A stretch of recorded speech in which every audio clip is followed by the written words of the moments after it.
मतलब शिक्षा को इन्होंने बिल्कुल अंतिम पायदान पर रखा है, जबकि पार्टी का कहना है कि हम भारत को विश्व गुरु बनाएंगे और विद्यालय में गुरु है नहीं। आपको परिवार की स्थिति पूछ रहे हैं। परिवार की स्थिति इतनी है कि आत्महत्या कर लिया जाए, फांसी लगा लिया जाए। लोक कल्याणकारी सरकार के सामने आके, माननीय मुख्यमंत्री जी के सामने आकर गलती कर रहे हैं। मुख्यमंत्री जी नहीं जानते हैं। दुर्भाग्य है ऐसे मुख्यमंत्री का, इस्तीफा दे देना चाहिए। अगर कोई एसीएस, कोई डायरेक्टर मनमाना करता है, तत्काल या तो वो उस पद पे रहे या तो मुख्यमंत्री को रहना चाहिए। उत्तर प्रदेश माध्यमिक तदर्थ शिक्षक संघर्ष समिति लगातार कह रही है कि हम मानदेय को स्वीकार नहीं करेंगे, हमें पूरा विनियमितीकरण करके दिया जाए। कुछ और लोग हैं, उनसे बात करते हैं। सर, अगर वर्तमान में उत्तर प्रदेश सरकार के आदेश जो तदर्थ शिक्षकों के लिए आए अब तक, उनको देखा जाए तो किस तरह का रवैया देखते हैं सरकार का तदर्थ शिक्षकों के प्रति? भारत के इतिहास में ये पहला कदम होगा।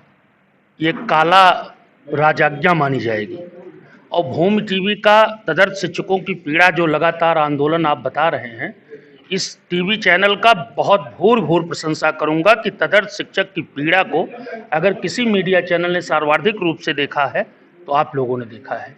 मैं उत्तर प्रदेश के सरकार माननीय योगी आदित्यनाथ जी से बस एक अपील करूंगा, उनके ब्यूरोक्रेट्स में एक अधिकारी हमारे अपर माध्यमिक सचिव दीपक कुमार जी हैं। मुझे व्यक्तिगत तौर पर उनके ऊपर पूरा विश्वास है। न्यायिक अधिकारियों को के पैनल को, हमारे प्रतिनिधि मंडल को साथ लेकर के दीपक कुमार जी को खुली छूट दे दें।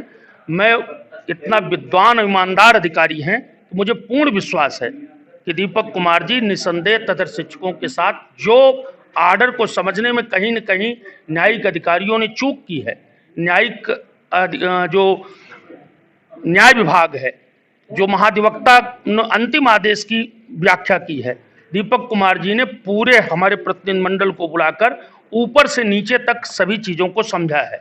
मुझे पूर्ण विश्वास है। मैं पूज्य योगी आदित्यनाथ महाराज जी से कहूँगा कि तदर्थ शिक्षकों के लिए यह काला कानून जो आया है, ये भारत के इतिहास में ऐसा न वर्णित हो कि आप जैसा लोकप्रिय, जो जिसकी प्रशंसा विदेशों में भी होती है, जिसकी प्रशंसा सर्वाधिक लोकप्रिय मुख्यमंत्रियों में होती है, आपके जीवन में ये काले अक्षरों में लिखा जाए कि 2200 शिक्षक परिवारों को आपने मानदेय पर धकेल दिया। मुझे आपके ऊपर विश्वास है, योगी आदित्यनाथ जी पर पूर्ण विश्वास है। मैं चाहूँगा कि एक बार आखिरी रूप से, कई बार कैबिनेट के फैसले में चूक होती है, एक बार इस पर पुनर्विचार किया जाए। व्यवस्थापिका हमारे प्रतिनिधि मंडल को, और जिस विद्वान अधिकारी का नाम मैं कह रहा हूँ, वो हमारे विभाग का सर्वोच्च शासन का मुखिया अपर माध्यमिक सचिव श्री दीपक कुमार जी को खुली छूट दें। इस आदेश में निसंदेह तदर्थ शिक्षकों को न्याय मिलेगा। Thank you. माध्यमिक तदर्थ शिक्षक काफ़ी समय से अपना आंदोलन चला रहे हैं। कुछ समय पूर्व हमने आपको एक तस्वीर दिखाई थी जिसमें एक तदर्थ शिक्षक एक भाजपा नेता के चरणों में पड़े हुए थे, याचना कर रहे थे कि हमारी सेवा बहाली की जाए, हमारा वेतन वापस दिया जाए। उन्हीं शिक्षक से आप बात करते हैं। सर, पिछली बार तो सत्येंद्र देव सिंह के सामने किस स्थिति में थे, अब वो सबने देखा है। इस बार क्या करेंगे, किस तरह से याचना चलेगी? अब हमारे जो प्रदेश अध्यक्ष जी का जो निर्णय है, हम उन्हीं के पीछे चलेंगे। जैसा निर्णय लेंगे, हम उनका साथ देने के लिए और धरना करने के लिए हम हर स्तर से तैयार हैं। लेकिन हम एक बात ये भी कह देना चाहते हैं कि माननीय महाराज जी संत की वेशभूषा में वो मुख्यमंत्री की कुर्सी पर बैठे हुए हैं। अगर उनको, ये हमारा दुर्भाग्य है कि पता नहीं वो अभी 8300 के आर्डर को पढ़े नहीं, कि इंग्लिश आती नहीं, हम तो इतना नहीं जानते। लेकिन ये जो 8300 का आर्डर है, 11 नंबर जो इसमें लिखा हुआ है, अगर इसको महाराज जी पढ़ लें, ये 26/8/2020 का आर्डर है, अंतिम आर्डर, जिसके तहत हम लोगों की सेवा बाधित की गई और सेवा समाप्त की गई, इसको पढ़ लें। इसमें लिखा है कि इनको वेतन तब तक दिया जाए जब तक चयन बोर्ड से चयनित अभ्यर्थी इनकी जगह ज्वाइन न कर ले। इसको खींच लीजिए, ये माननीय महाराज जी केवल पढ़ लें। हम निश्चित रूप से हम आश्वस्त होते हैं, संतुष्ट होते हैं, विश्वास करते हैं कि वो इतना बड़ा अन्याय हमारे साथ नहीं करेंगे, इसलिए कि संत की वेशभूषा में बैठे हुए हैं, इतना बड़ा अन्याय नहीं करेंगे। लेकिन जो अधिकारी लोग उनको व्याख्या करके बता रहे हैं, वही मुख्यमंत्री जी मान रहे हैं, उन्हीं की बातों को मान रहे हैं। उनके पास पढ़ने का समय नहीं कि इसमें क्या लिखा हुआ है। इतना बड़ा अन्याय नहीं करेंगे। हमारा जन्म कब हुआ? जब चयन बोर्ड फेल हुआ। हम बाद में फेल हुए, सरकार पहले फेल हुई, लेकिन वो फेल हुए तो उनको कोई सजा नहीं मिली। हम फेल हुए तो सेवा से बाहर हो गए। एक समय वो भी था कि जब रेल दुर्घटना होती थी तो संबंधित मंत्री इस्तीफा दे देता था, और आज 15-15 साल, 20-20 साल चयन बोर्ड फेल है, विभाग का मंत्री इस्तीफा नहीं दे रहा है। 20-20 साल चयन बोर्ड का अभ्यर्थी विद्यालय में नहीं प्रवेश कर रहा है। 2013 की परीक्षा का रिजल्ट आया 2021 में। बताइए, विभाग इस तरह से काम करेगा? मतलब शिक्षा को इन्होंने बिल्कुल अंतिम पायदान पर रखा है, जबकि पार्टी का कहना है कि हम भारत को विश्व गुरु बनाएंगे, और विद्यालय में गुरु है नहीं। जिस विद्यालय में आज पिछले इस सत्र में जो 31 मार्च 2023 को अध्यापक रिटायर हुए, पूरे यूपी में 4500 अध्यापक रिटायर हुए, और जिन विद्यालयों में इंग्लिश, मैथ, साइंस के अध्यापक रिटायर हो गए, वहां के बच्चे, वहां के अभिभावक अपने बच्चों का नाम कटा करके दूसरे विद्यालयों में जा रहे हैं। विद्यालय टूटने की कगार पर है। आज भी चयन बोर्ड काम नहीं कर रहा है, और हमारा उस समय जन्म हुआ जब चयन बोर्ड काम नहीं कर रहा था, और आज भी चयन बोर्ड काम नहीं कर रहा है। तो आज बताइए, 25,000 देने के लिए हम योग्य हैं, और हम पूरा वेतन के लिए योग्य नहीं हैं। ये हमारे साथ अन्याय हो रहा है। धन्यवाद। तदर शिक्षकों की समस्याएं काफ़ी बड़ी हैं। लगातार वो मुख्यमंत्री योगी आदित्यनाथ से मांग कर रहे हैं कि हमारी सेवा बहाली की जाए, हमारा रुका हुआ वेतन दिया जाए, लेकिन अब वो मानदेय पर आ चुके हैं। ये कहीं से न्याय संगत तो नहीं लगता। कुछ और लोग हैं, जानते हैं उनकी पीड़ा भी। क्या स्थिति है वर्तमान में? घर परिवार की स्थिति आपसे जानना चाहेंगे। जब पहले अच्छा था, वेतन मिलता था, और अब मानदेय पर ला करके रख दिया गया है, क्या स्थिति है? बहुत बहुत धन्यवाद आपको। परिवार की स्थिति पूछ रहे हैं। परिवार की स्थिति इतनी है कि आत्महत्या कर लिया जाए, फांसी लगा लिया जाए, लोक कल्याणकारी सरकार के सामने आके, माननीय मुख्यमंत्री जी के सामने आकर। लेकिन हम शिक्षक, हम चाणक्य हैं। यहाँ वो परंपरा रही है जहाँ पे कहा गया गुरु ब्रह्मा, गुरु विष्णु, गुरुदेव महेश्वरा।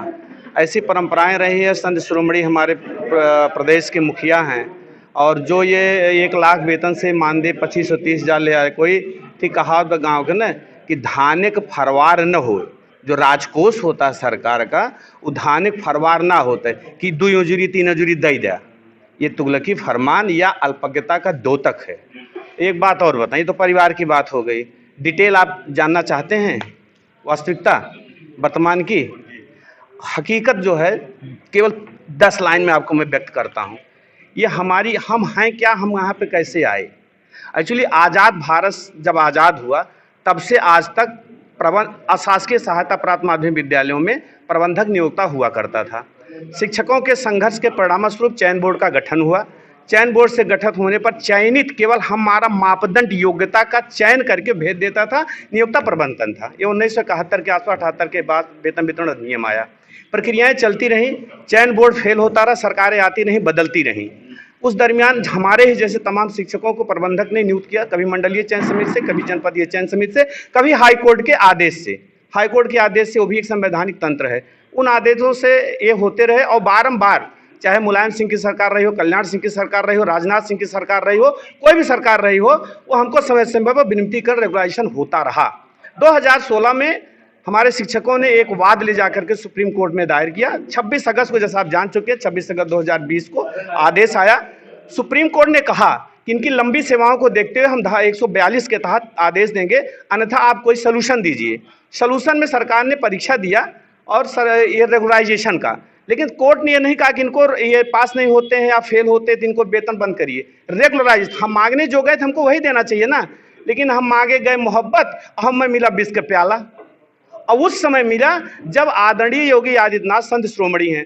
और देखा एक चीज इधर और भाई, इतना सरकार से डर के बाटे सब कि शिक्षक भी आज वर्तमान में हमारे तमाम साथी चापलूस हो गए हैं। हम भी चापलूस हो गए हैं। कैसन चापलूस?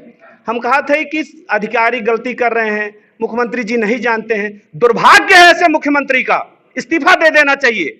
अगर कोई एसीएस, कोई डायरेक्टर मनमाना करता है, तत्काल या तो वो उस पद पे रहे या तो मुख्यमंत्री को रहना चाहिए। बताइए मैं गलत कर रहा हूं?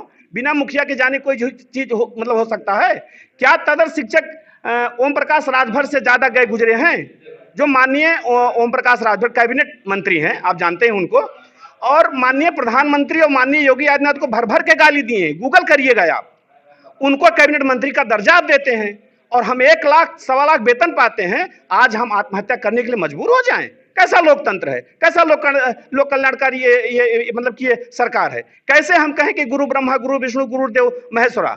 आचार्य शंकराचार्य थे क्या? वो संत नहीं थे? अगर संत हैं, दर्द है, कानून में, संविधान में पूरा अधिकार होता है बदलने का। अगर आप 1 लाख से 25 और 30 हजार हमको दे सकते हैं, प्रश्न हम आपसे करना चाहते हैं कि हमारी योग्यता तब फिट थी, तब फिट हो गई अब जब 25 और 30 हजार हम पाते हैं। हमको 25-30 हजार पे रखने के लिए कौन सा एग्जाम ले रहे हैं आप बताइए?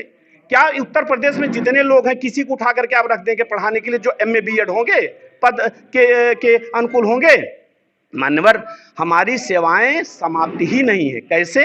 एक लाइन में हाई कोर्ट ने आदेश दिया, सुप्रीम कोर्ट का भी उसमें आदेश आया, और उस सुप्रीम कोर्ट के आदेश बाद वर्तमान फिर हाई कोर्ट में हमारा मामला विचाराधीन होते, सुप्रीम कोर्ट तक मामला विचाराधीन है, निर्णय हुआ ही नहीं, तो सरकार कैसे निर्णय दे सकती है मानदेय का? और उन्हीं का दे रहे हैं जो अयोग्य हैं। ये कभी कहते थे अवैध हैं, अयोग्य हैं, पढ़े लिखे नहीं है, तो कार रुपया कम कई देश हमारी योग्यता बढ़ी है ना? बढ़ी ना? तो ये जो, और वर्तमान में सुप्रीम कोर्ट ने भी कहा समय समय पर पद भरते रहे, आपको हमारे साथियों ने बताया ही, पद रिक्त हैं, हम उस पद की योग्यता को धारण करते हैं, तो काहे हमें 25-30 हजार देते हैं? ये हम एक प्रश्न लगाना चाहते हैं माननीय मुख्यमंत्री जी पर कि इसको अधिकारी इसलिए ऐसा कर रहे हैं कि हमारे ही जैसे तमाम शिक्षकों से भारी भरकम रुपया लेकर के उनको विनियमित कर दिए हैं। और 26 अगस्त 2020 का जब आदेश आया, उसके बाद विनियमितीकरण नहीं होना चाहिए, माननीय सर्वोच्चतम न्यायालय के समादर में फिर भी विनियमितीकरण कर रहे हैं, ये मनमाना कर रहे हैं। इन सब की जानकारी के लिए मैं खुला चैलेंज करता हूं कि माननीय मुख्यमंत्री जी बैठें, एसीएस को बुलाएं, अपने जो इनके वकील हों, अधिवक्ता हों, उनको बुलाएं और बुला करके हमसे वार्ता करें। दूध दूध पानी पानी हो जाएगा। हमारा विनियमितीकरण होना उचित है, किसी भी तरीके से अनुचित नहीं है। न्याय हित में, देश हित में, राष्ट्र हित में, परिवार हित में, हम सबके मान सम्मान के हित में करना चाहिए उनको विनियमितीकरण करना, इसके सिवा कोई होना चाहिए। और 25-30 हजार कदापि मान नहीं है। चाणक्य का एक वाक्य है कि हम यदि भूखे हैं, मर रहे हैं, तो हम अपने पोषण करने वाले सम्राटों का सृजन कर लेंगे। आप नहीं हमारे सम्राट बनेंगे तो कोई और बनेगा। इतना ही कहेंगे। लोकतांत्रिक लड़ाई हमारी जारी रहेगी। तो आपने तदर्थ शिक्षकों की सभी तरह की समस्याएं सुनी, उनकी आर्थिक स्थिति खराब हो चुकी है, घर परिवार में मान सम्मान भी खराब हो चुका है, लगातार लड़ाई जारी है, जीविका बचाओ आंदोलन चला, याचना कार्यक्रम चला, लेकिन सरकार अपने निर्णयों पे अभी तक टस से मस नहीं हो रही। इसके साथ साथ एक बहुत बड़ा सवाल तदर्थ शिक्षकों ने यह भी उठाया है कि जब कुछ लोगों का विनियमितीकरण लगातार किया जा रहा है, तो लगभग जो 2254 और बचे हैं, उनके विनियमितीकरण में सरकार को क्या परेशानी है? जब कुछ लोगों का किया जा सकता है तो बाकी लोगों का भी किया जा सकता है, उस पर कर देना चाहिए। लेकिन एक बात साफ तौर पर तदर्थ शिक्षकों ने कही कि हम किसी भी तरह से मानदेय पर तैयार नहीं हैं, हमको मानदेय नहीं चाहिए, हम या तो विनियमितीकरण लेंगे, नहीं अपने आंदोलन को जारी रखेंगे। और ये दोनों तरह के फैसले कोर्ट में लंबित हैं। जब इन कोर्ट के फैसले आ जाएंगे तब आगे जो निर्णय होगा वो लिया जाएगा। तो आपको बता दें कि तदर्थ शिक्षक लगातार अपने आंदोलन को अभी कुछ समय और जारी रखेंगे जब तक इनके हित में फैसले नहीं आ जाते हैं। वीडियो जर्नलिस्ट अखिलेश सिंह के साथ संतोष कुमार, भूमि टीवी, लखनऊ।